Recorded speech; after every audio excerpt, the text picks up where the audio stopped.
So, good evening, everybody, and welcome to this intimate conversation about the dance of dominance and submission with Lee Harrington and myself, Caroline Carrington. I'm coming to you from Baja, California, in Mexico. And as a Neo Tantra person, I'm interested in inviting people to get out of their heads and into their bodies through all kinds of energy play. And for me, that actually includes kink. I love ritual and I actually discovered kink before Neo Tantra. Uh, I've heard that many people often go in the opposite direction.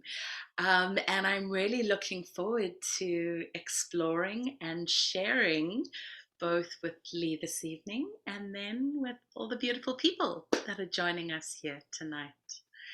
I'm really glad that you said yes to this, Lee, and I'd love it if you share a little bit for those that may not know you, who you are, and uh, what inspires you in the world of kink and beyond. Absolutely. Hi, everyone. My name's Lee Harrington. I use the pronouns he and him. I'm a sexuality educator based in Denver, Colorado, which is also the unceded territory of the Ute, Cheyenne, and Arapaho people. And for folks who are here live, I dropped over in the chat. If you're not familiar whose indigenous lands you stand upon, I encourage looking into the history of where your feet are, where you are, because if we're talking about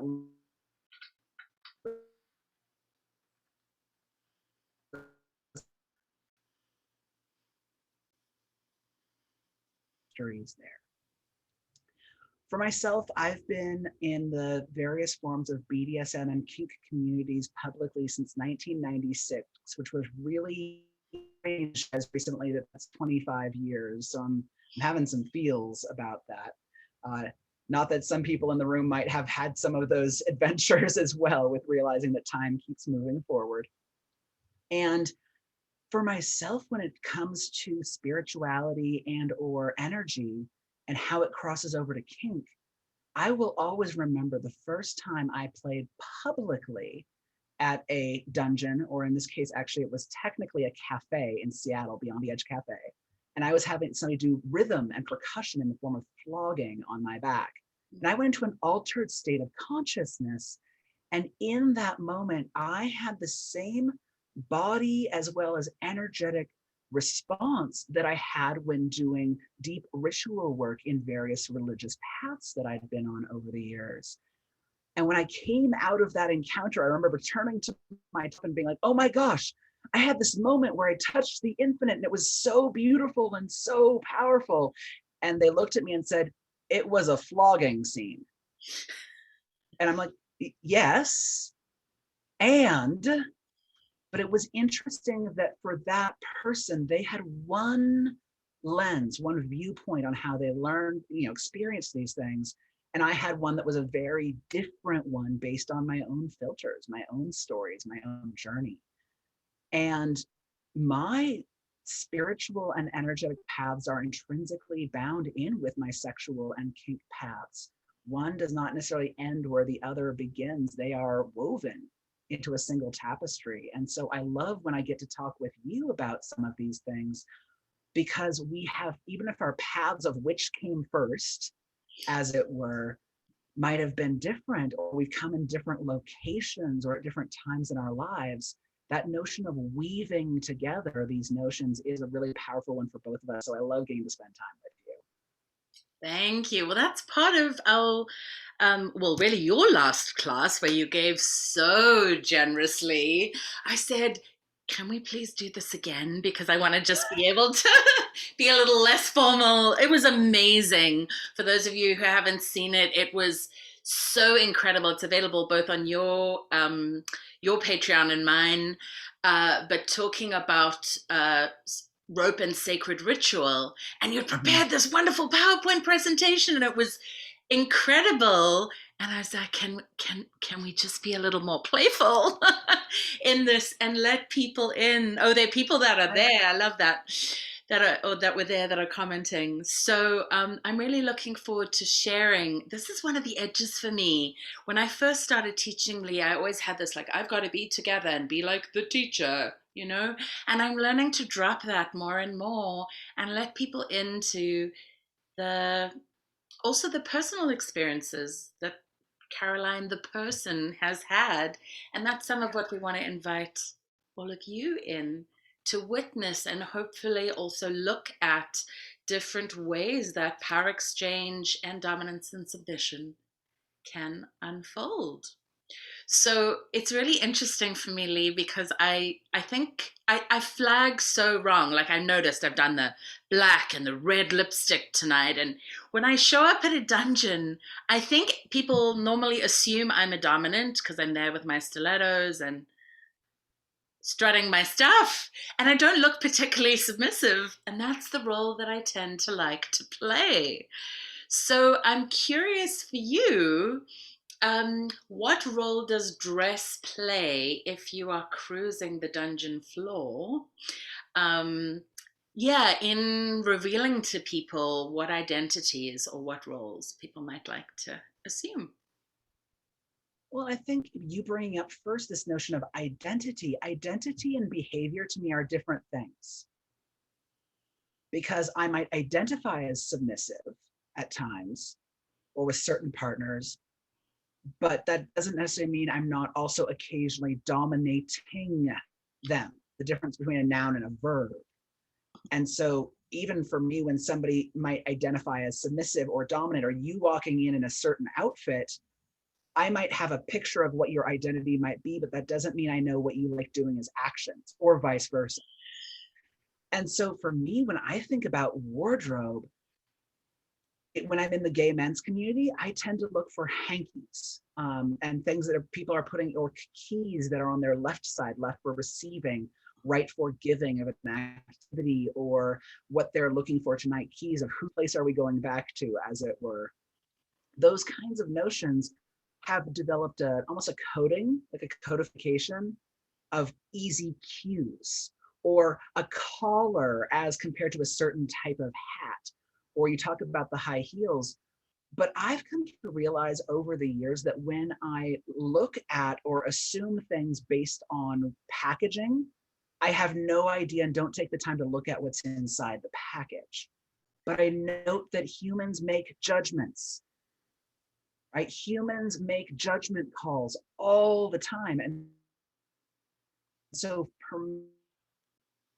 permission for myself, if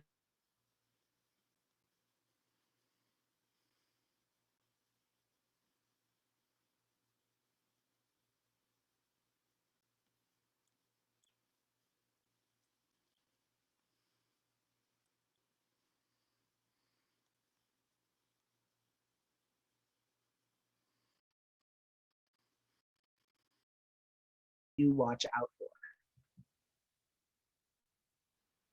So I'm curious over in chat what some of your other things are. All right, let me go ahead and, Caroline, I don't have the ability to make you a co-host. Oh, that's because that you're there. Fantastic. Great. Let me just. Personal. It's not about who might be dominant or submissive, but if you flag fashion in general, I am drawn to you. Oh my gosh, I love that answer so much. What about other folks? What are some of your?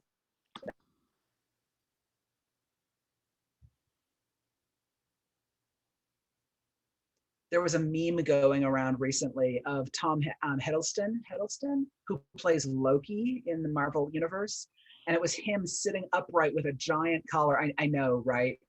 Sitting upright with this big collar. And there was a piece that was commented about underneath it, which is that people's stories of submission or bottoming are head down, handing over everything, as compared to somebody who is sitting upright and then still being on their knees.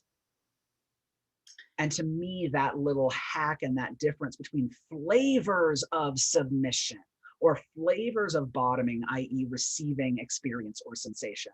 Like, to me, I love that reminder that it can take so many different forms. Really powerful.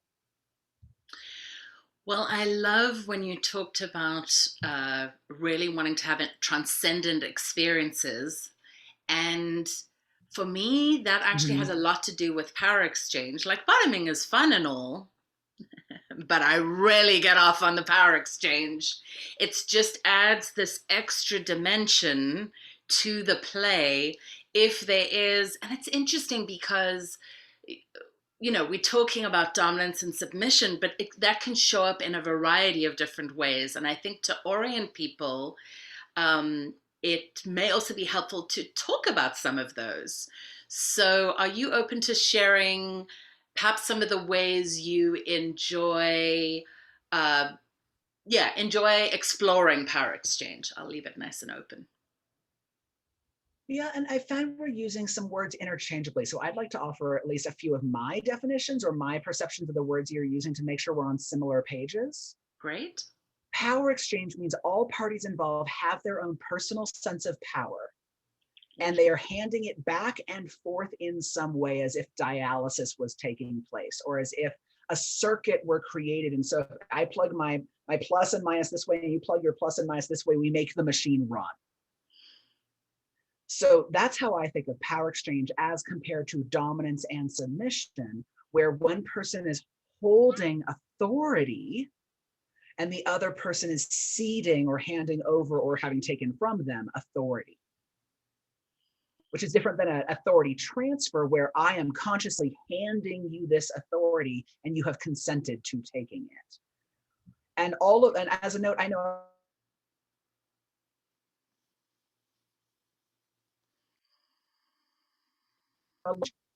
right? That moment of baring your throat to another individual and saying, I am yours. I give up, as it were. You are the alpha amongst us. Let me bare my throat. And for me, all of those provide slightly different things. It was mentioned over chat, the idea of being energy sexual, and it's how it moves a space.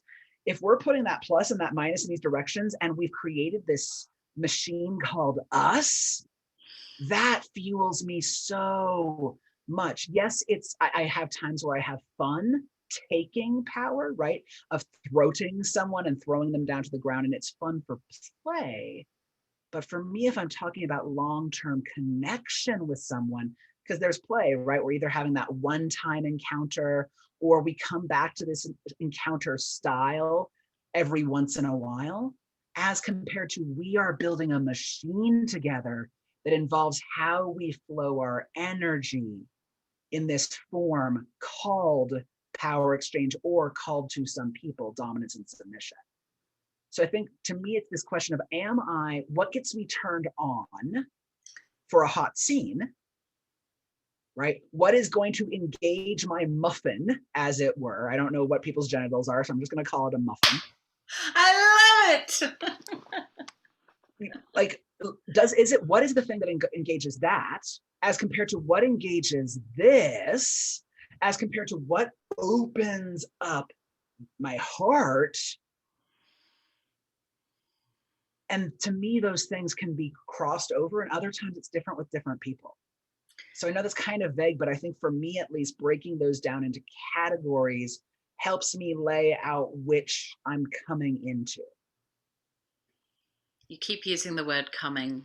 I'm just going to let people know that there are all these lovely undercurrents. If anybody else is Are enjoying the you undercurrents, if coming you're turned right on by the now? discussion, please feel free Because to. a part of you. Oh, goodness. No, okay. I was about to do the whole like ASMR thing about coming, so It's great. I forget was that already moment getting perhaps. You excited can't just tell I have a giant like phallic microphone I'm talking into right now. You can't tell that I'm oh no, like I can. sucking my You let us microphone. see it for a little while. You let us see your microphone muffin for a little while. Oh baby. Naughty microphone play. But what about for yourself, like dominance and submission or power exchange? What about it? Yeah. So I tend to be in control and in the more dominant role in my work life, and I hold a lot of erotic space for people in my private sessions, my private neo tantra sessions. I don't normally include BDSM per se in that, but I will use power exchange, especially if the receiver, the person who's coming to receive the session, is trying to push the boundaries that we've already agreed on. I will get a lot more dominant and very clearly put my hand on their heart center and push them down on the bed, to let them know who's in control. But I will bring prodoms in if that's what I need. But what I realized when I was dating somebody who liked to switch, I had only ever switched before. And this is my favorite way to switch, where it would be like, 5 or 10 minutes one way, and then the power exchange would shift and it would go back and forth. That for me still feels like fun, but because I hold so much erotic space, which I love, but in my work time, what I notice is in my playtime, in my personal playtime, if I'm invited to take the dominant role for a few hours, I suddenly feel like I'm working. That doesn't work for me. So I know we have at least a couple of sex workers on this Zoom call. Like I think it is important to also notice what is erotically juicy for you, what is mapping work. So that was interesting because this particular person was very picky about who they would even submit to. So it was a big honor that they were giving me this role, but it wasn't relaxing for me. So I gave it to them because I really loved them and I was honored by, them offering me their submission. But it also taught me an important lesson. I love it. For me, it's when I offer somebody my submission, and I really need them to be strong enough. I've got to know that they can hold all of me, which can be quite a lot. I tend to like to play with big energy, and really, I'm not afraid to express my sexuality. I tend to attract a lot of sadists, even though I keep claiming that I'm not really a masochist, but I might be deluding myself a little there. But I've learned that there's a quality to my submission that's really enjoys. I think we've started some of the negotiation, by the way, as I'm revealing a lot of this to you now. But I really like to be pleasing. Like that's one of my kinks, and I certainly go and do my own work in therapy, but I get to rework this piece of being perfect or being pleasing enough to the person I'm submitting to. And that really gets me off, to know that I'm pleasing to them. It's interesting that you bring up this notion of somebody being big enough to hold you, because and all that you are, because this notion of all that you are, how much am I showing up in my submission to someone? Because I've had times where I know that this person can only hold this much of me. In which case, do I still want to do something with that person, or do I want to submit that much with them? And that doesn't have to be bad. I've had scenes where I've had deep submission, but the person was only holding me this much. The rest of it, the universe was holding me. Wonderful. I mean, if you feel supported by that, that's great, right? And for other people, it's no, I need to know that you can hold all of me, and to learn which ones we are or which ones we need today. If somebody is submitting to me, do I want them to hand over every part of me? And I want to know all of the intersectionalities of their identities. And I want to understand the complexities of their life. And I want to and whether I intellectually know it or not, I want to feel it in my hands or in my teeth. Let me have all of that. And other times,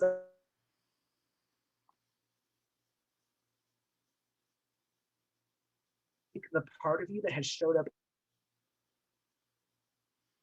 this specific ritual or this specific private offering, I can hold that much of you because it's our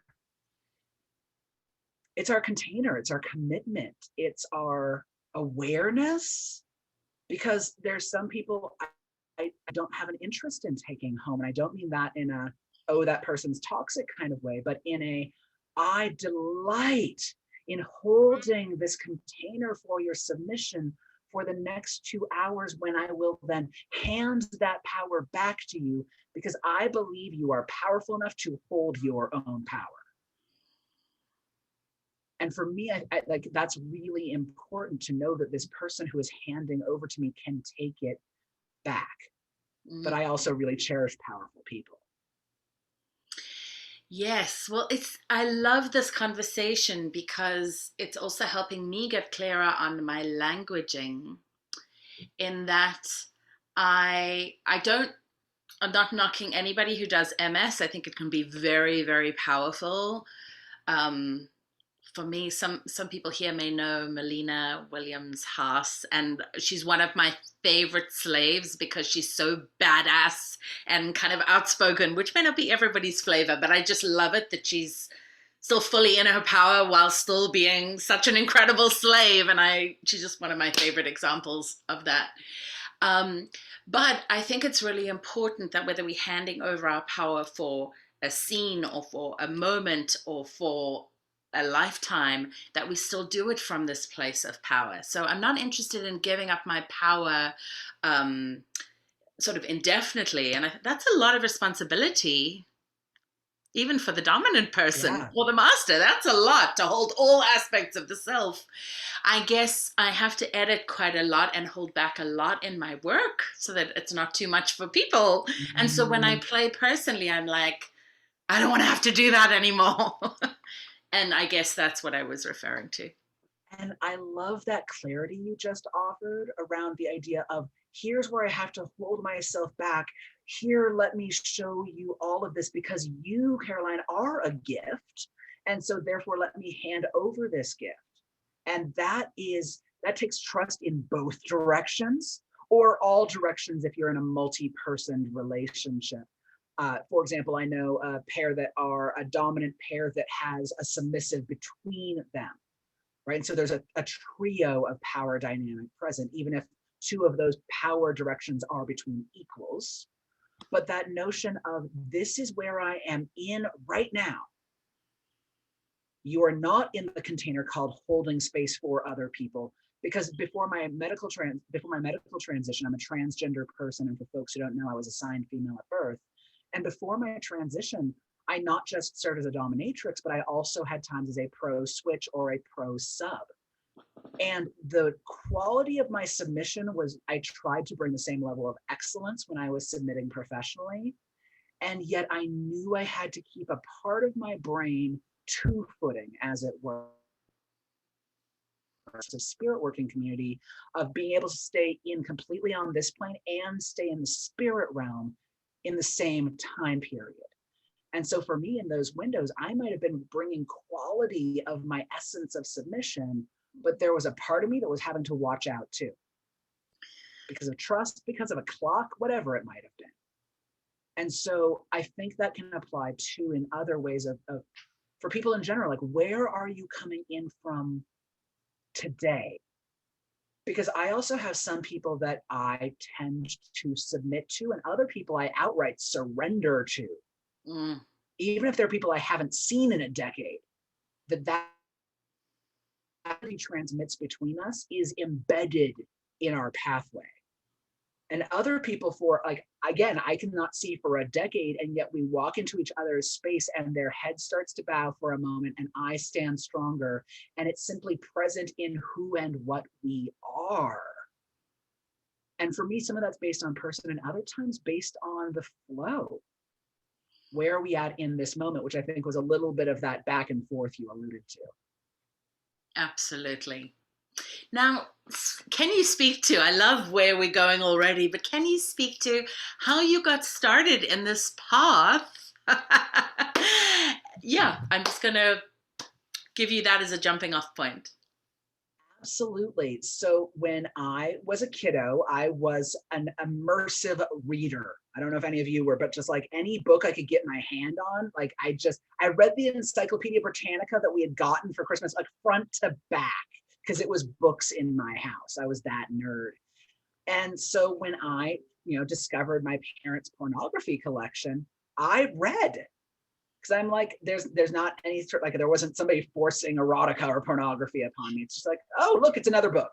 And I read it with the same degree of curiosity and skepticism and whatnot that I did the encyclopedia or anything else, or a, Anne McCaffrey novel.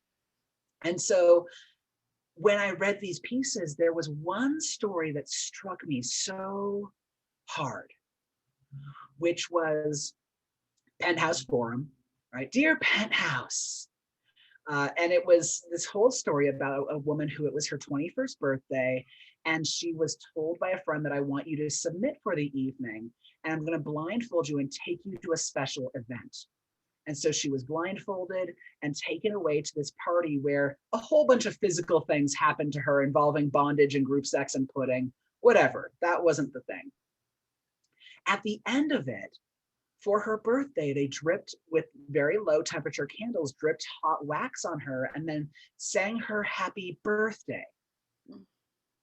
And I remember at the end of that being struck by a couple of different things.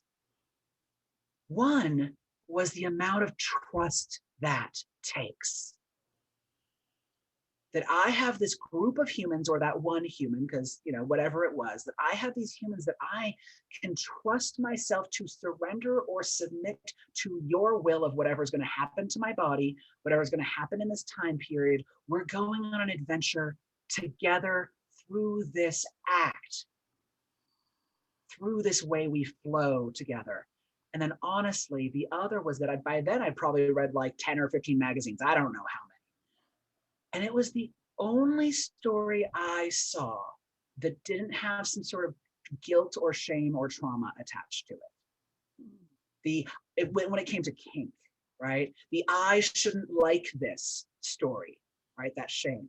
Or what will anyone think if they find out about my fetish? Shame. Or that fear of being found out. Or I saw them once and it will never happen again. Here was a woman unabashedly being delighted in her choice to hand herself over. Whether it was real or not, Penthouse Forum, who knows, could have been fantasy.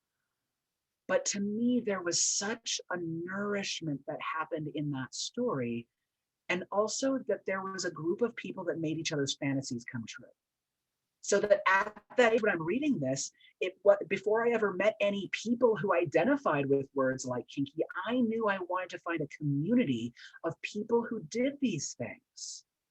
And so my desire for submission, as well as my desire to be the one holding that candle, came out of this notion of profound trust, exploration, curiosity, passion, and friendship.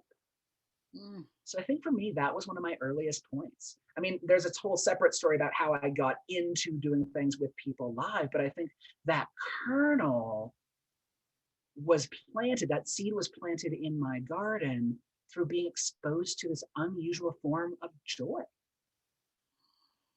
And you said that was by finding your parents' porn collection. Yeah. What an amazing story. Did they know that you had found it? My mother probably did, because my mother knew everything. I don't know if any of you have been those mothers or had these mothers that just, yeah. Like when I was still living with her, I came home one night with my little tiny black PVC dress that I would put underneath my bed and shove out of the way. And when she was gone for work the next day, I'd bring it out and wash everything and then hide it again. She was the woman who found my dress, washed it, put it away, but never said anything. So not only did she know that I was out being kinky and doing my thing, but she also knew where I hid stuff and still chose not to say anything because she respected my privacy. Because I was a multi-generational kinkster. They didn't do things in the house, but my mother was into corsets and spanking. My father did swinging back in the day. And my mother's mother was a swinger. And so like I've got a lot of things that, even though it was never in the home or expressed, that notion of respect for our children's evolution of their sexuality was part of, even though it was never phrased that way, it was the gift, one of the gifts of a childhood that was not always a happy thing, but that one positive was definitely there. I think what about for yourself? How did you find these pieces? How did that get planted? Yeah, that's just so affirming that it's like, okay and supported by doing the laundry, but not making you explain everything, right? Yeah, and people, I'm seeing people in the chat saying they're a little envious of that, even because Yeah. not everybody gets that experience, right? Oh, absolutely not. And like that is, again, there was a lot of things that were not happy with all of that. And yet this one blessing, so to me, it's a reminder that blessings come wrapped in unusual packages sometimes. And that you can have multiple things that are both excellent in a world or a relationship with one person and challenging in those relationships or in that world with one person. And when I started exploring with partners live, part of it was also being able to name that I was learning from people that were themselves still figuring out, because it was in my, it was before I was a fully hatched human, as it were. Like I was still figuring things out with people who had come from their own traumas and challenges around kink and unintentionally projected some of their things about dominance and submission based on the first time they submitted to people.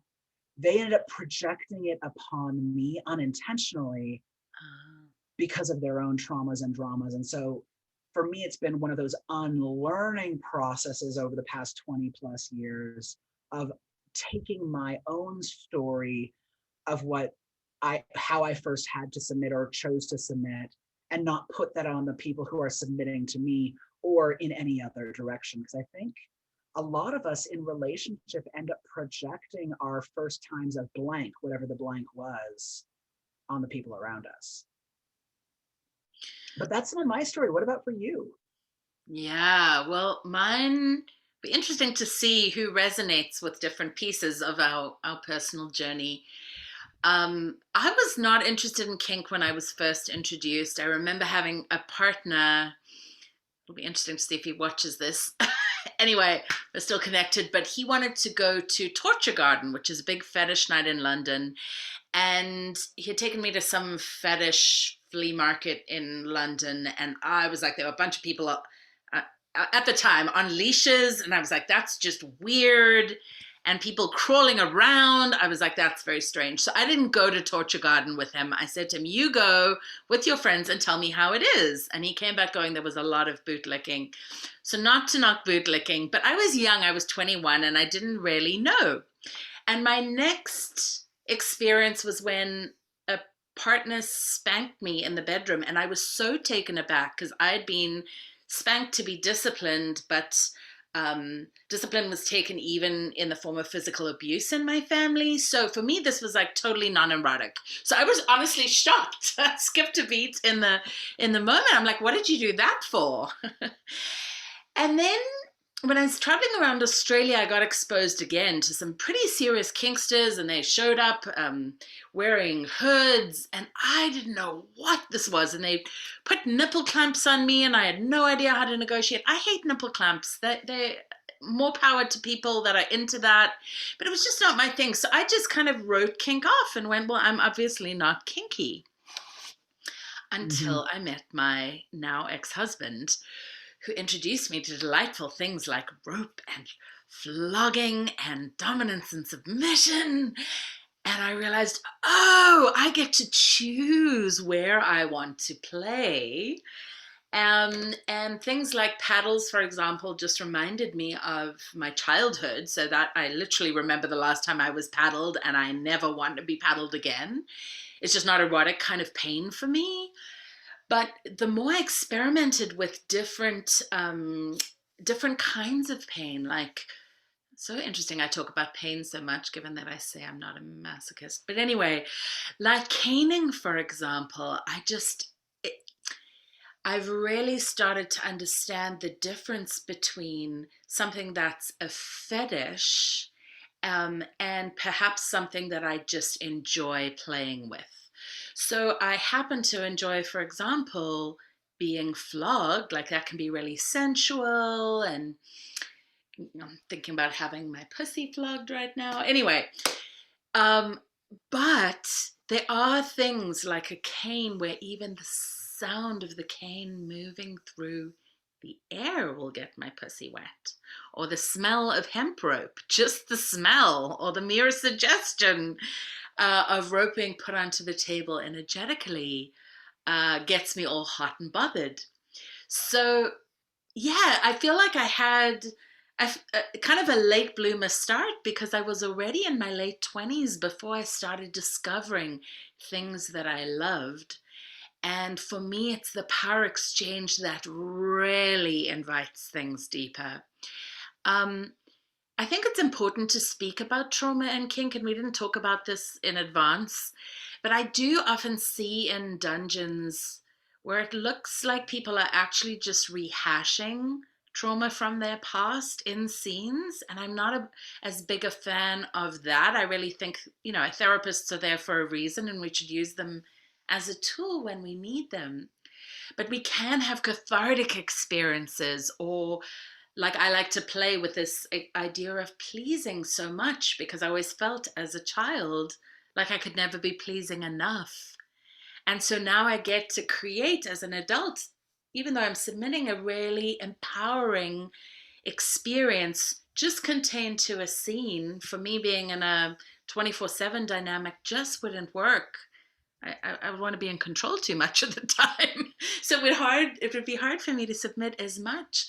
But in, say, a few hour time span, it's actually incredibly empowering and liberating.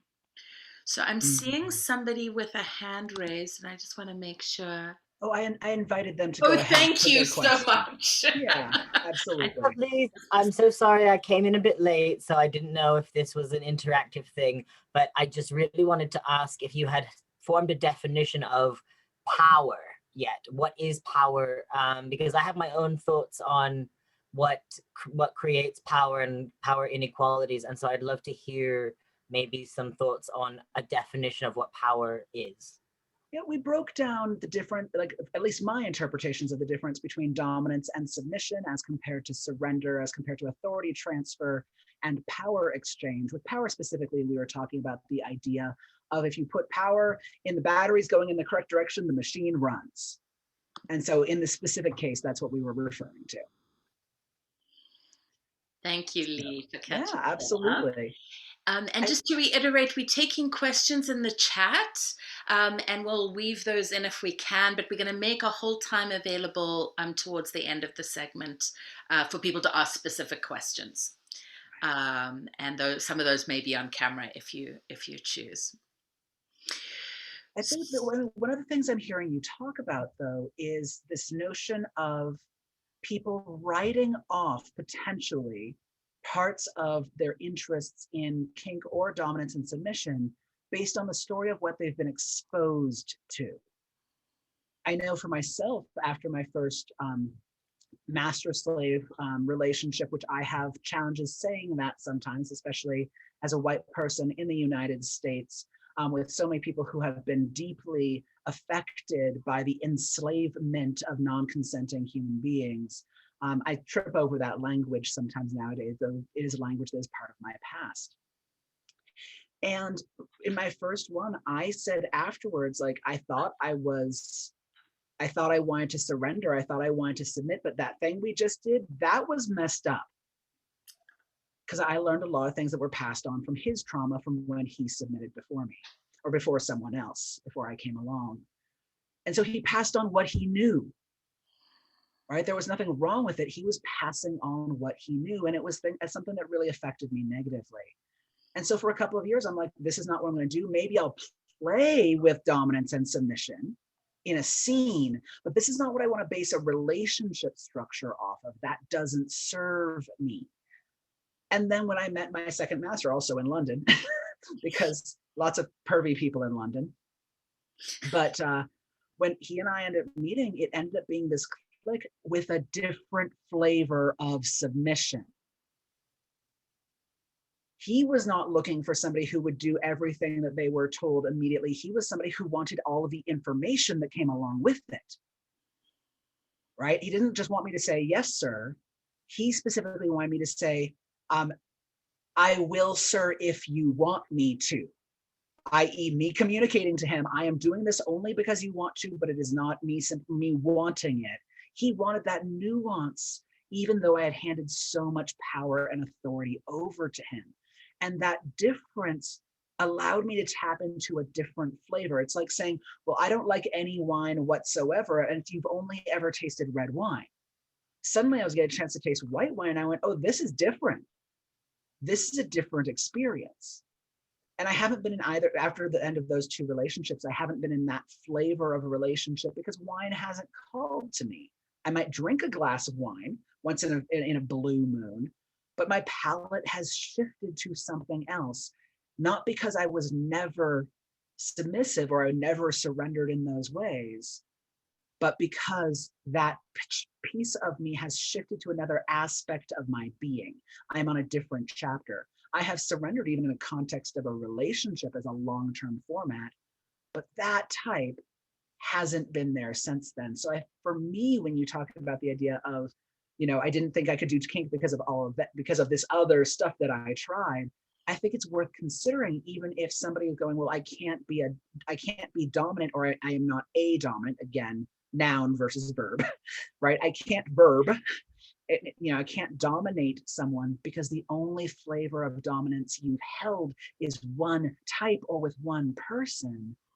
It doesn't necessarily have to mean the rest of the smorgasbord isn't available. Absolutely. Well, it's often when people are new to kink, I invite them to try a bunch of things, often without a power dynamic, in play, where you can just have your say, because these things are nuanced, right? I remember doing a scene in San Francisco once, and the person, we'd played together a bunch of times, but they hadn't trained me, and they were wanting me to just orgasm on demand. Now mix that in with my need to please, and they were objectifying in front of a room full of people, and I really wanted to please. Right. So the only way I could do it, because I wasn't trained at the time, was sorry, I'm just noticing my need to really tell people how I wasn't trained to do that. But was actually to fake it, because I was so connected to the pleasing part. And at the end, as we were debriefing and as part of the aftercare, he asked me, he said, so were you really able to come? That was really impressive. And I was like, no. And I was so embarrassed to tell him, but I couldn't pause out all those parts, and we hadn't pre-negotiated that, and I hadn't explained, like, the need to please was that important. So it actually, and he's like, no, I was interested, he was just like, it wasn't that important. Like, I was just playing and seeing if it would work with you. So I feel like we do, for me, kink can be an incredible journey of self-discovery, but also this vulnerability of being willing to be as authentic as we can be, and to look at, like, where does that need to please come from? I understand that intimately now, but explaining that to a partner in advance is actually quite important, because I don't want to be faking anything, really, because then I'm not pleasing myself or the other person. So. But if we don't know, sometimes we don't know these things about ourselves or about a partner until we trip over something and end up bruised. Because I've had times where I've had somebody in submission to me, and I asked for something, or I required something that I thought was an easy ask. It was an easy ask for me. Right. But even having someone like, if we're talking about your need to please, as well as your desire for excellence / perfection, depending on how we look at it, those two things together, know what I'm not going to do? I'm not going to set you up for shame-related submission. Right. Because that will not have, not just you not thrive, but our machine called dominance and submission, or our machine called power exchange, thrive and succeed with excellence, because we're not putting our things in the direction that actually see who the human in front of us is. And yes, can I do the type of submission where I just take it like a good boy and do whatever my dominant wants or my master wants? I absolutely can, because I am a tough cookie. But do I also have permanent physical scars on my body from taking things that I didn't want to do? Yes, I do. Because that priority to submit no matter what was the priority on the table. And so it's where these bruises come up, these blips, these bumps are also chances for us to figure out what does have us thrive in dominance, in submission, in flowing power that moves back and forth, and energy or connection, if we're not talking about those metaphorical constructs, the notion of like, how do we do the thing? I think there's opportunities for learning. Well, I love this because it's dovetailing quite nicely into the importance of negotiation. And I'm learning in this crazy time that we're living in that Kingsters actually have, I feel, Kingsters and polyamorous people, because we negotiate so much ahead of time, we have quite an advantage. And I'm learning, like showing up with people that don't necessarily have that skill set. If they change the rules of engagement around COVID and what we've agreed on, I'm like, I didn't consent to that. I consented to meeting you for dinner outside, socially distanced with no mask. So if you change the venue on me, that's not going to work for me because I didn't consent to that. And I just noticed with one or two of my vanilla friends, and not to knock vanilla people, but like they just haven't necessarily had the practice in negotiating everything up front. Well, if they do, I will, however, voice that from my life experience, not all of my DS relationships and or DS play, especially DS play, has been pre-negotiated. It's that me picking up a piece of rope from across a dance floor, winking at a guy, having him come towards me, put his hands out in front of me, I tie him, pull him down to the ground, make out with him, do whatever out of a place of power. I then release him, push him away. So I'm still holding that power, even if we're not physically together anymore. Push him away, and then we both go back to dancing, and I never knew his name. Like, so those moments happen for some people in this stuff we're talking about too. And I don't want to invalidate that if that's where you're coming from, it is not as real, as life transformative, as hot, as challenging, as whatever it might be as the pre-negotiated ones. But when we have pre-negotiated ones, we are lowering our risk factors a lot. Because I could have messed up on so many levels. I could have hurt him emotionally, psychologically, physically. I could have had him say that I broke his consent, and so therefore there's social or legal retaliation issues. I took a risk with power. And especially if I don't know the way they dance with power in culture and community in the world at large. Because if I don't know the fact that that person is somebody who is oppressed in large numbers and parts of their intersectional identities, I might be causing harm I don't even know about, because all I'm doing is reading them from the outside package. I actually had that happen recently. I was at an online play party. You do that for your primal play parties. It's awesome. That I was at an online play party, and there was a system for the online play party where if you saw an X next to someone's name, it meant they're not interested in private chat. And if there was an O, they were open to private chat on the online system. And so there was this beautiful genderqueer, fabulous femme person that was there. And so I wrote them and said, "You're beautiful, you're fabulous. I just wanted to let you know that." And it turned into this, not just top bottom, but a little bit of DS role playing that started up. The next day I had a realization. Oh shit. I'm one of the presenters for the event. I have this space, implicit, if not explicit power in the venue they were in. I'm a white person and they're a person of color. I'm masculine presenting and they're feminine presenting. Like, there were so many layers of unspoken power that I was so oblivious because I was flirting and turned on. And so the next day I emailed them because we had exchanged email addresses. And I said, I realized that I might have overstepped the following lines. If you never want to reply to this, that's fine. But I wanted to let you know that I apologize if I did, because that was not cool of me. And they wrote back and said, "Thank you for naming it. I really appreciate it. We're cool. I look forward to seeing you when you visit my state." Right? Like, it was, but I unconsciously took white male privilege as an experienced Kingster who had more than 20 years of experience with somebody who had less than 1 year. All of these places of power that affects our dominance and submission that I had just checked out of, right? Wasn't even present for. And I love that somebody's bringing up neurodivergence and autism, that when people say, oh, I can read someone's desires for dominance and submission, A, it's a skill set. B, different people have different flavors of how they speak their dominance or submission. So you can misread if you have a different accent. Again, for folks who don't have that skill set, whether it's through being on the autism spectrum or something entirely different, I don't think we should say, oh, well, you're not a good enough dominant if you can't read someone. You can't always read people, nor should we have to.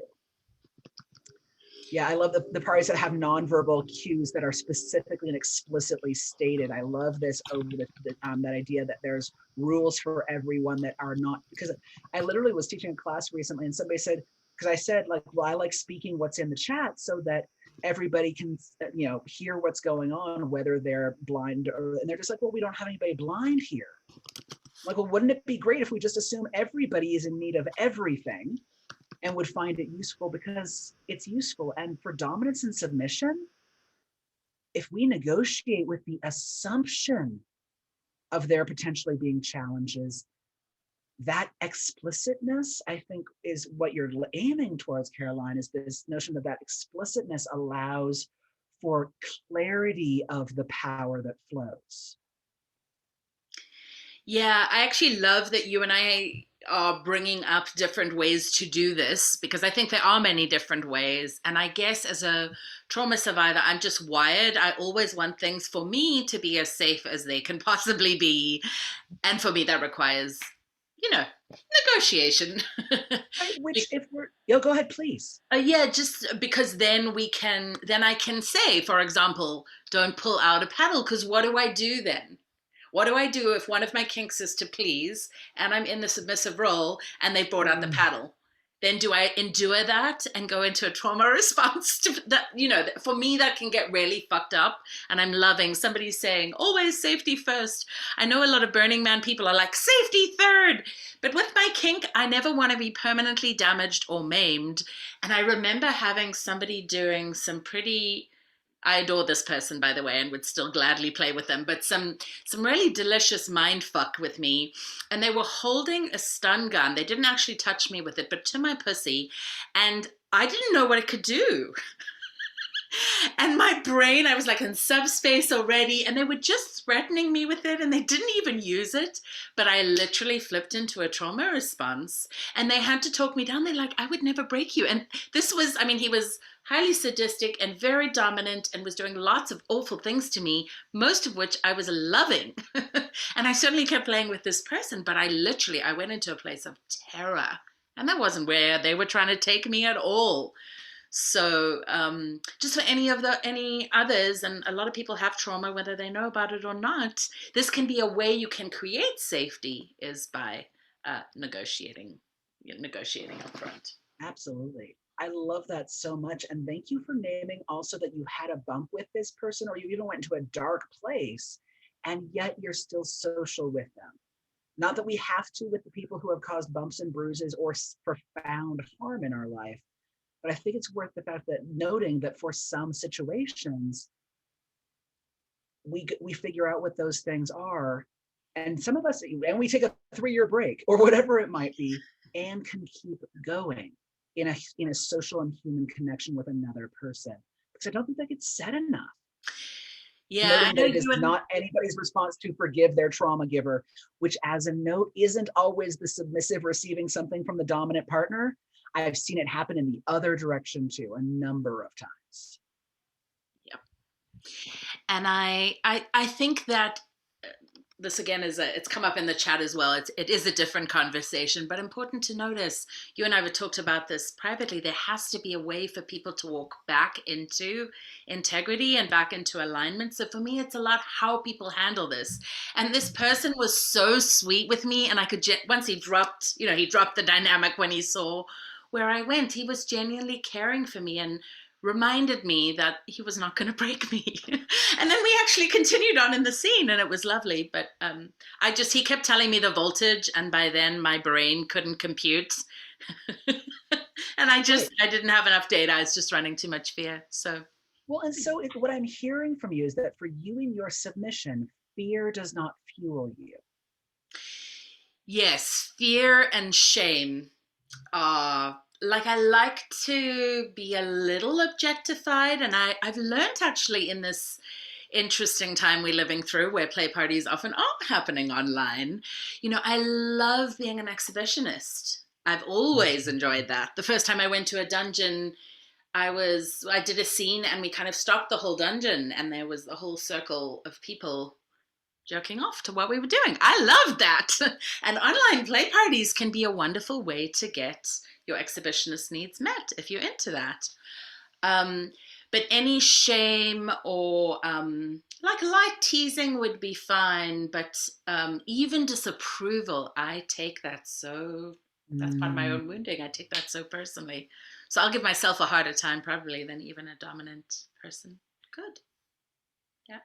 Well, I hope when we're doing our little thing today that we end up doing that I don't cause you a heart attack. That would be very challenging for me, because also even as a person who is holding dominance from another or is exerting dominance that is given an opportunity to manifest with someone else, breaking people and the forms of sadism that are psychological sadism in the form of teasing or emotionally pushing someone in a direction that I already know I have permission can be really delicious for me. Pushing someone to a point where they are tolerating something that is not even on the lines when I have not been given information that they are tolerating it is different. So one of the things said, who when they were just like, oh no, I totally toughed through that. And I'm thinking, well, how did I know that? You looked like you were having a good time. And so we established a protocol, which was I'm suffering for you, to give the clarity that I now know you're suffering. But I now, if I am in my sadistic space, I now get to gobble that up because I know that you're suffering for me. Yes. Well, that That's is a different interesting. flavor. Yes, like I've learned the amount of pain I can take from somebody if they are sadistic. If I know they're getting off on and I'm talking about physical, not emotional pain, but on the physical pain, I can take far more than I would for myself to be pleasing in my submission to them. And that's about me learning your hacks, me learning the way that your software works inside this beautiful being that you are. For me, in having these kinds of conversations with someone, I get to have insights into how your world works, what delights you. One of the things I've heard when it comes to, I'm just reading over the chat real quickly, that someone's not a pain person, but they love their dominant, and if it pleases their dominant, I can go further. And it's part of either an ordeal experience or a form of devotion, which we haven't even touched on yet, right? That notion of oh, I really needed to know, did you do that on purpose, sir? Oh no, because I've had that happen too once, where somebody was standing in uncomfortable shoes and I didn't know they were uncomfortable shoes, but they thought because they were submitting to me that they were supposed to be submitting to the pain of the shoes. I didn't even know the shoes thing was happening. No idea. Not because I didn't care about the person submitting to me, but because I didn't know. Well, this might be a good time to let you know that this is, even doing this negotiation publicly, is really edgy for me. I consented to it before this, but it's quite edgy for me. Because there are all these people watching, and I might do it wrong. Well, but thank you for your courage. Because submission to new experiences and surrendering to new experiences, to me, is a form of courageousness. And that is not always easy. And if literally our 5-minute scene ended now, you did go out on a limb, you challenge yourself, and through the act of submission, You pushed your limits because you trusted me to hold a space, and for the people who are in this room also holding space for you. That's big. Mm-hmm. So I want to, even if we don't go any further, I want to honor that, because that is not easy work for many of us. Do I know some people who put it all on the table on the very first try, and this is what they do? Yeah, but it's a small percentage. For the rest of us, this is vulnerable. And you being willing to be vulnerable is so doing right now. That is also a gift. Seriously. Thank you. Now I'm blushing. You might not be able to see under the tan, but I'm blushing now. Oh, and we're getting love and hearts from the audience. Thank you, everybody. And I think there's something powerful there, though, for people who have been gifted submission from someone. For us to name and for us to share gratitude.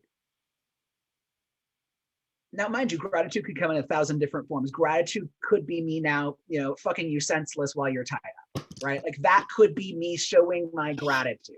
Mm-hmm. Sorry. Right? My gratitude might be having you down at the ground, on the ground, curled up around my feet while I pet you and we watch some, television or read books, right? Like gratitude can come in 1,000 different flavors beyond good girl, as it were. I'm loving how you're throwing in some things that we did talk a little bit about age play before this, but I hope especially for the experienced Kingsters that are joining us today, just notice how Lee is subtly, he's using very interesting words. He's used words like come and hard a few times, totally normally with no backspin in his words, but very cleverly. And then he knows about how I like to play with being a good girl. So even that has got me all Twitter-pated, and he's sitting in Denver and I'm like halfway down the Baja Peninsula, right? So it's one of the things that I love about power dynamic, that it can happen. You don't have to be in the same place geographically. You could be on video like we are now. You could be on the phone. You could send it through a text message, right? You can do remote play. Mm-hmm. That can be incredibly hot and juicy without you even having to be in the same room. Oh, absolutely. When you talk about texting or communication long distance with my former ma'am, literally the emoji that's the big heart with the little heart became our cue for I am feeling either submissive to you or smaller than you right now, ma'am. And it became this cue for being able to transmit knowledge of my own headspace in submission to her when I was in, Colorado and she was down in Texas. And so I think when we develop a language together, whether it is my playfulness because you brought up, these things in advance, we're building a new language, which is why, even though I sometimes have really hot dominant submissive fantasies, not fantasies, but encounters with people that are one-off, there's a different quality that happens with somebody who took the time to learn my language or vice versa, as compared to using the script that's easy or the script that is written on my FetLife profile, which those are great places to start, and they can be delicious in and of themselves, but that power that can come when we share language. Absolutely. And I know for some people, I'm thinking of Virgo types, they might really like the 20-page checklist. While I really like negotiating, that's a little tedious. And for me, I don't want to do that all. That's like, I want to show up at the dungeon and like talk for 5 minutes and figure out what we're going to do and then play for a few hours, enjoy more time on the play than on the negotiation necessarily. And I had a lover who I saw for about 5 years. It was interesting. He wasn't actually kinky, but he really liked rough sex, and that worked just fine for me. Anyway, and he would show up and say, what are you up for today? Even though he knew my body, I knew his body, I knew what he was into, he knew what I was into. And then we played around the few elements that we decided we would include on that day. And negotiation can be this very on the fly. We've been weaving it into our whole discussion this evening. Or it can be this 20-page checklist that you set out a week before. So even understanding the flavor of what you need. I was told two things as a new submissive, and probably the most important thing that I took away was never lose your voice as somebody in the submissive role. And it's part of why I reference, and Melina Williams-Haas is very out, so that's part of why I've named her specifically, but she's just this amazing example of like a badass bottom who is unafraid to speak up for her needs. But so I really invite people, especially when you're in that neutral place of negotiating, to really speak up for, oh, I've got a bad hip, or, I remember seeing when I was pregnant and I just couldn't even hold my arms above my head for more than 10 minutes. I had to share that as a limit, and I couldn't do a really intense impact play or intense bondage. So don't lose your voice. And I like to negotiate often as equals, and then, bring me down on my knees or grab me by the hair and bring me to the floor. So that's one important piece. And then the other thing as a submissive was also to be clear if something, and we've referenced this a few times, doesn't work for me, or if I'm loving all the comments jumping in. We're going to be taking questions soon, so you can start putting them in the chat, or we'll take them on video shortly as well, if you'd prefer. But to really speak up, like I had somebody do a full suspension on me again at a dungeon in San Francisco, and this was somebody I played with many times, and they were really good at what they did, both from a power dynamic and technically they were good, and they were just off their game for some reason. And as they were timing, they kept going, I don't know what I'm doing. And it planted this seed of mistrust, and I kept deferring to them. I'm like, they have more experience. They know more than me. And I'm polyamorous, so I was dating somebody else at the time, and they asked me about that scene. Other people had overseen the scene, and they said what you were doing was actually dangerous. The DMs should have stopped that.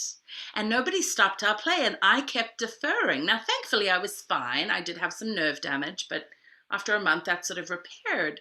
But like, we really don't necessarily want to break our bodies. You've referenced having had scars from things. So really speaking up for what works for you. And if something doesn't work, then recalibrating after the fact can be very potent. And that goes both directions. I have had people non-consensually submit to me. And I'm like, whoa, back up. I agreed to tie you up. I did not agree for you to say, I am yours. I hand everything over to you. Do with me as you will. And I'm like, I get to safe word too, as it were. I get limits and boundaries. And if we are in the middle of an encounter and you're continuously acquiescing to whatever I want to do, I get to also say, no, I want your opinion, right? Like the ability, I think it doesn't, like, people oftentimes really focus on the needs of somebody who is either submitting or submissive or who bottoms. But I think it's really important to include that all of the things we just got brought up, everybody remembering that, whatever role or place you are in full time in a relationship or for this one encounter. Absolutely. So for me, I love this. People are talking about get safe words, explore your limits, and care and aftercare. Absolutely. I think aftercare is one of the most important things to negotiate, because I tend to go very deep when I play. And then was this before or during? I'm getting a little muddled about, you gave me the tip before about how I like to be of service and like tie up the rope afterwards.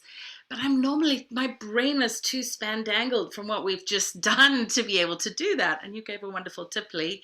Are you open to sharing? Absolutely. We were folks? talking about the idea that many rope riggers have a perfect way they like things done, and only their way is perfect, right? And there's some people who have standardized systems, but one of the things of my former girl gifted to me years ago was that I would take her rope and she would have coiled it beautifully, but it wasn't how I wanted it. It didn't mean it wasn't beautiful. And so the system that she developed that I loved was that we would get a piece of rope off of her, she would untangle it, straighten everything out, and then hold up the two loose ends to me. And she would either do that, or if she was in a place of deep submission, the extra layer I didn't tell you about before, Caroline, is if she was in a place of either playful submission or just wanting to show that she was in maybe a different headspace, she would put the two loose ends between her teeth and kneel with her hands on her thighs until I came and took that rope, and then she uncoiled the next one. So if you want to add DS play, not just, like an extra layer to that, I think it was such a beautiful notion, and it meant that she wasn't failing at any point. Right. You can see in the chat a lot of people are finding your example incredibly hotly, not just me. Thank you. I'm not just here to woo you. That's not the only reason we're here tonight. Yeah, can't stay professional if you say things like that. My bad. All right, let's talk about academic theory again. So if we understand the issues around intersectionality and apply it to our dominance and submission, is that better? Does that make it better? No. It was great. It was really great what you keep doing. We really, I'm loving the chat. Do you need to stay professional? I love that question from another pro. One of my co-teachers is actually here on the call. Thank you for the permission to not have to stay professional. I think that's just the voice in the back of my head. I do want to speak to aftercare for a second, and then we're going to start taking questions, right? Perfect. You don't want to dominate the whole rest of this event. But I've learned to specifically negotiate that aftercare because I might take an hour. That's genuinely what I need so that literally I can walk again. And when I have performed at the Folsom Street Fair, for example, sometimes I'll play with riggers and they've got, we'll sing for 2 hours, but then they've got somebody that's starting 5 minutes after we finish playing. And then they've got a line of people waiting to be tied up. It's Folsom. I'm loving the comments. Thank you all. We will not be making this chat available to everybody. So for those who are watching the replay, join live because the chat is really, really fun. One of my teachers says duly noted. So that's another kink for me. Thank you. But so making sure that I had my aftercare set up and that I wasn't relying on the person doing the tying, who I had an amazing time with, and we did an amazing demo, but they just weren't available. It wasn't because they didn't care. They were actually a little sad. They're like, we don't want to stay connected. But I brought a friend with me and I needed the aftercare, but I didn't actually need it from that person. And I know I demoed for Midori before, and she was very clear up front. I'm not available for your aftercare, so you need to have that handled. But that's a really good piece of information for me to know ahead of time, because as somebody with rejection abandonment issues, I could then go into a whole abandonment thing that has nothing to do with the other person taking care of themselves. It's a lot of work is what I've learned to be in the dominant role. Like, people need a break and need time off after a while, right? Well, I will also name, though, when we're talking about dominance and submission, we'll use the rope as the example. For myself, my aftercare needs might be different if it's a technical rope scene, i.e. this person is delivering with excellence, but there's not a power dynamic other than the fact that one is holding a rope and the other one isn't. As compared to I am submitting or surrendering while in that rope. Second category. And third category, I am doing this rope scene in any direction. I could be the top or the bottom, doesn't matter. I am doing a rope scene with someone where this is our full-time relationship. And so I think to note for yourself, if you are used to an activity, but now you're layering it on with dominance and submission, these layers can shift or change what aftercare might look like for you. Right. So many things to consider. Yeah. Right. And to learn. But So I want to some make time questions. for Yeah, our go for it. participants. Yes. So please feel free if you want to drop any questions, anything we've covered, you want to ask about, you can drop it in the chat if you don't want to come on camera. If you do come on camera, please be ready with your question because we want to make as much time for questions. And time always gallops when we're together. I'm like, what happens? Just runs away with us. So if you want to pick our brains on anything specifically related to dominance and submission, please feel free to do so. And you are also welcome to message us privately if you don't feel comfortable asking, asking for everybody to see. So there are lots of options. Otherwise, we're going to keep chatting until we get questions from our delightful participants. What are the kinds of things that you need? I'm curious to hear about that. As part of your aftercare, if you have been in the dominant role. Yeah. So aftercare for me is. So as a person doing, I find it useful when somebody says that they, not necessarily says that they appreciate, but there is some sort of act of appreciation that takes place. Not necessarily a glass of water, though for some people bringing me a glass of water is a form of appreciation. But to know at some point that I wasn't a rope vending machine. Because for me, that is draining. Yeah. A person or a dominance vending machine. Grr, you will be at my boot. Take it. And then when the person's done, they're like, and I'm gone. And I'm like, ooh. I feel lost in space. So, and then also one of my big things is making sure that I have the ability to check in with that person to make sure their aftercare needs got taken care of. Because you gave the example of Midori saying that, you need to take care of all of that shit. Even if I told that person you need to take care of all of that shit, the capacity to check in with them is also a powerful thing for me. Not necessary, but really powerful. And I think my lines and systems have shifted over time with specific people. I have different ones, but it's changed over time based on role. So those are two that I are pretty consistent for me, whichever direction I am in at the time. Well, even though we've kind of done an informal scene woven into the event, I really appreciate that you used words of appreciation because you may or may not know that, but it's one of my top love languages. And I'm really enjoying geeking out on your exceptional brain and getting to enjoy how I am really into brain sex. But anyway, how you've parsed out a lot of these concepts and you're revealing yourself to us through the way you are explaining concepts and explaining what all of these dynamics mean to you. So I love it that you're giving me and others access to the brain parts of you, not just, I can't use you for the physical stuff right now. That's a strong. Well, I mean. Oh! Great. So I did. Thank you. I know we are going longer than I said. I'm really grateful for those that have been here. Right before, so if you do need to go, feel free to do that. Thank you. I see that Lee has popped on some links for you, and you're also going to talk about the next class that you have coming up, Lee, and then we'll take. Absolutely. So on Monday, I'm getting my patrons are having a chance to. I've got another one of these coming up, but it's specifically for my patrons on looking at diverse forms of alternative relationship structures beyond the stories of what polyamory should look like, looking at everything from custom designed monogamy to open relationships and beyond. So that's on Monday.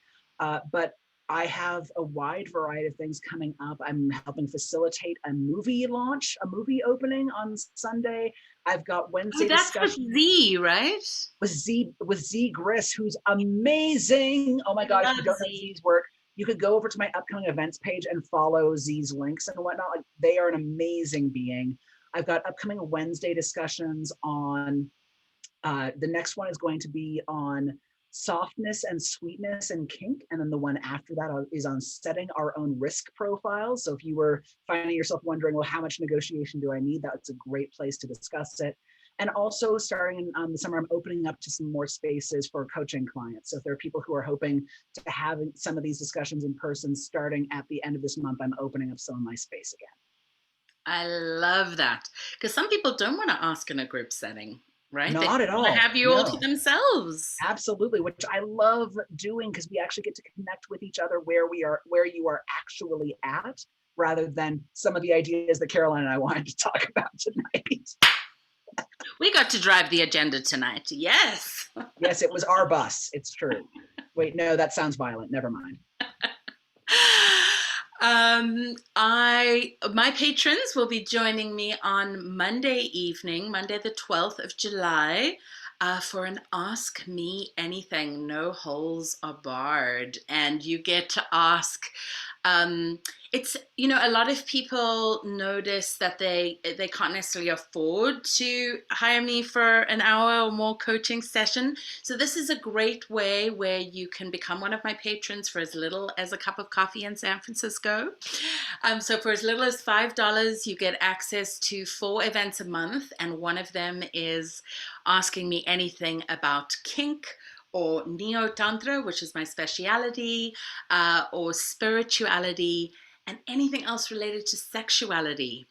And it's had a heavy focus on devotion the last few months, but it's really wherever you guys want to take it. So you get to pick my brain, and you get to be in the driver's seat. And remember, that's really edgy for me. So we get to engage edge play. If you want to do edge play with me, that's a way to do it on Monday evening. I'm loving all the facial expressions that we're getting behind the scenes here.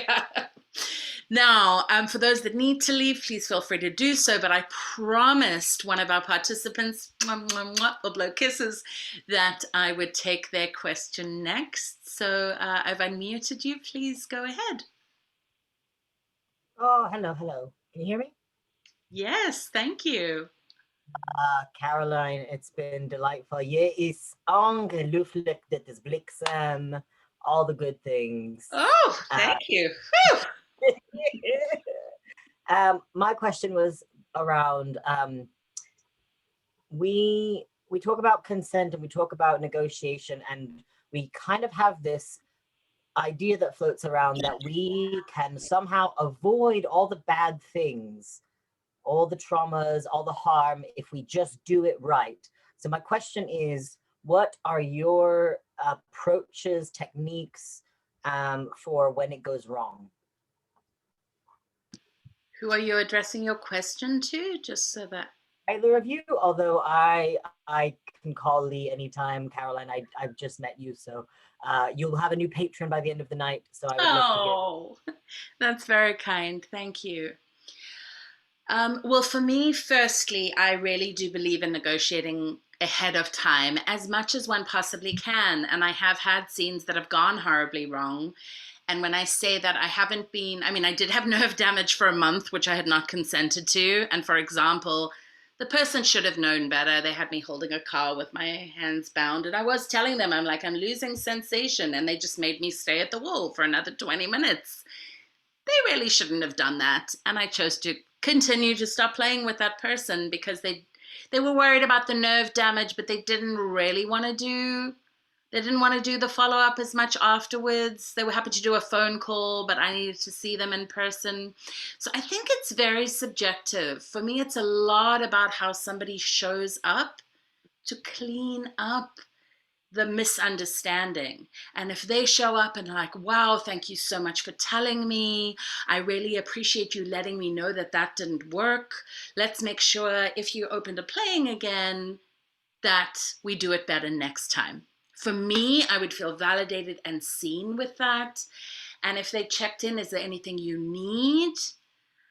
Do you need a follow-up phone call? When would you need that by? And then, you know, for me, that would create an expectation, but I would kind of hold on to that, especially if there's been a power dynamic.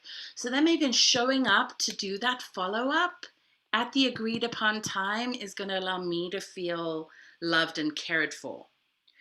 So I think what this is pointing to is really looking at, before the power exchange is engaged, negotiating from a neutral place. I'm not on my knees when I do the negotiation, right? We are both equals in that negotiation. And then we do something to shift into play. Could be putting a collar on, could be me kneeling or offering rope. Happen to be quite into rope. But I strongly believe in, and this is kind of a broader issue, that people, if there are mistakes or missteps, because we're all human beings, that those can be rectified, but the mistake has to be owned, and there needs to be an apology, and then a change of action. If the person keeps doing the same thing, that's even in vanilla relationships. I had a friend recently who, she kept getting really sharp in her communication with me. And because I had a lot of verbal abuse as a kid, it was really activating to me. So I called to clear, and she couldn't hear it from me. Well, to take care of myself, that is not a friendship I can keep engaging, because it had happened now like 10 different times over a few months. And she wasn't really open to hearing that feedback. So for me, other people, it might just roll off their back, but it doesn't do that for me. It takes me to a dark place. And if she couldn't hear that for me, it's okay to have a boundary. So does that answer your question? Great. Thank you so much. That was a great question. Great question. I would also though like to add a piece, because you said that it's really important to negotiate from a neutral place. I will own that I had a relationship where it was a daddy-boy dynamic. It was the language we used. We based it off of both a familial role dynamic in combination with the gay men's leather culture framework of mentorship and authority holding and acquiescing of role, right? So a combination. And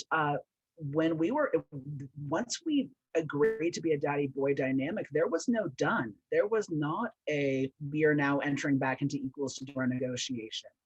However, how we addressed that was that I put in a protocol in place that said, you have an excellent mind and I want access to it.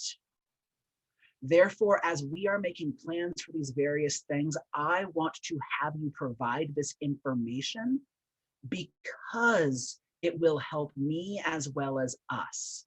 And as a service and submission-oriented person, and somebody who had handed over authority to me, for him, it was a really useful thing to hear because it allowed him to show up with the information you're talking about, but that we didn't have to leave that mindset that wasn't part of how we chose to flow in our relationship. Though I do own that he and I were playing at what I would consider like a 251 or 301 level when it comes to relationships. And both of us had been exploring these dynamics for an extended period of time before doing this. But I do want to let folks know that there are people who operate differently. But what was still important was everybody's voice and information is heard. I really love that, Lee. And this is where it comes back to, for me, everything I engage in, whether I'm chanting mantras, which I'm a big fan of, or engaging with rope, or engaging in ritual, like it's about waking up.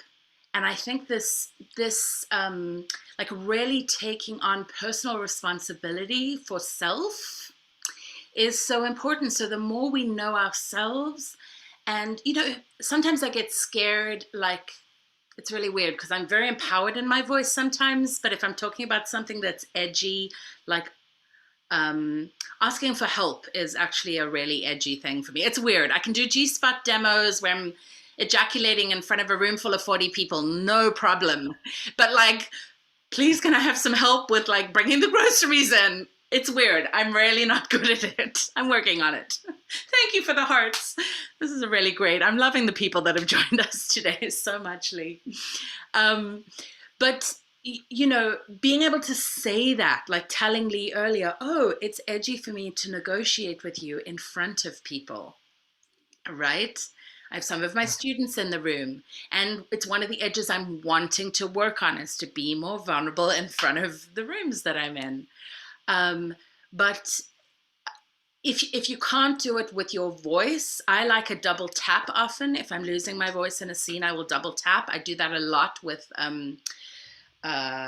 deep throating. And yeah, okay, I'm going to get very distracted if I start talking about deep throating. But there's a way where I can totally be having my throat used and be in submission, but I still feel in control. And the double tap can give me that. So it can be a non-verbal cue, or maybe you are a checklist person, or you want to negotiate in writing. For me, that would just take too much time.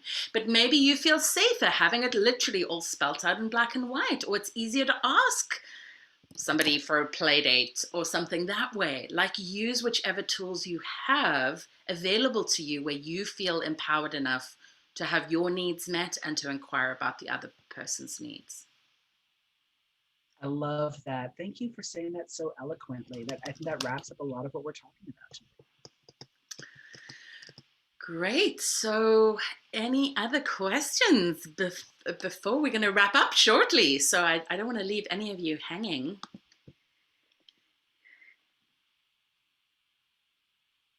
They're all getting very quietly. I know. There's been all this. I love the fact that I've already had somebody write me privately about having some conversations that were not part of the larger group, and that you're going to be available for folks on Monday as well. So remember that there are accesses and routes to be able to find us in different ways. And it's been such a delight to have this conversation with you tonight. I love it so much. Thank you for having me, as it were. I'm happy to have you anytime. You're such a troublemaker in the best ways possible.